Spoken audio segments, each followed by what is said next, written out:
Continuing with the second part of this screencast, this is part 2. I'm allowed 5 minutes per, so we're going to continue where I left off, and that was we were starting to talk about math intervention approaches. And as we look at these math intervention approaches, we're considering all of those sub-skills and where they're weak, so that we can approach this in a very methodical, logical way. So the first one is we can actually take a look at specific math skills improvements. These may be for those who have not built their old skills properly, or who are struggling with memory, where we can maybe give them some new techniques. We can actually use specific programs and courses that allow them to be able to compare and contrast what they're doing to the correct way or the correct answer, so that they can start seeing a pattern and they can start becoming confident and understanding what is being looked for that area. And then finally, a lot of times, because of some of the disabilities, even when they improve on the other skills, because they've been so deflated in their math processing skills, self-esteem interventions can help. And some kids, it's just a self-esteem issue. Someone said something, or they for some reason believe that they're not good at math. And then finally, the schematic representation of core concepts. So how can they build these schemas and understand what is being done then, so that they can use that and go back to that as they learn new skills. A couple of technology tools specifically, the number race, and it is a downloadable software. These are for 4 to 8 year olds, developed by some of the neuroscientists to help with intervention with math.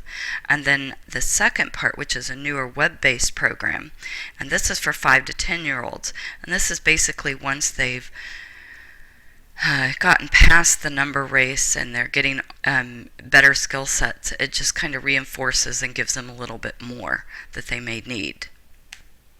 Some additional resources, and all of these I have a link with this, and we'll provide those with the presentation. And Landmark School Math Resources, this is in a Yale Medical School Chris Wooden project, and it has a lot of resources and videos and how we can teach students with some of the math skill issues, and some good approaches. It'll probably be used with all math students.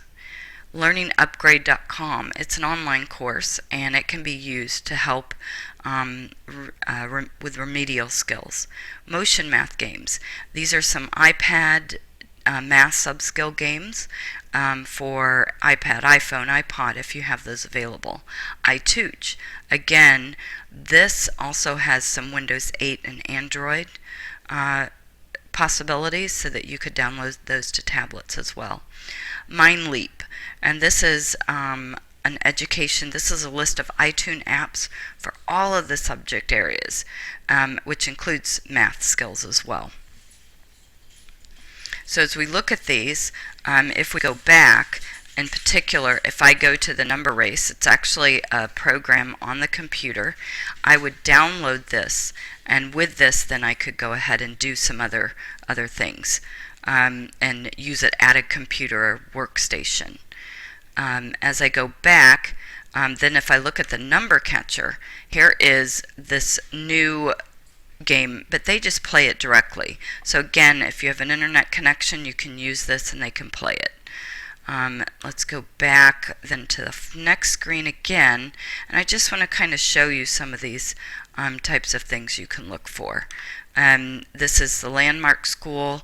When you get in there, they're actually going to, when you go down, you're going to see some of the videos they supply, but these are the list of lessons that they have and what you can use with them. So these are free. I know there's some additional costs for some of these, but it may well be worth it if you can give those resources to the parents as well, so they can do this at home. And that concludes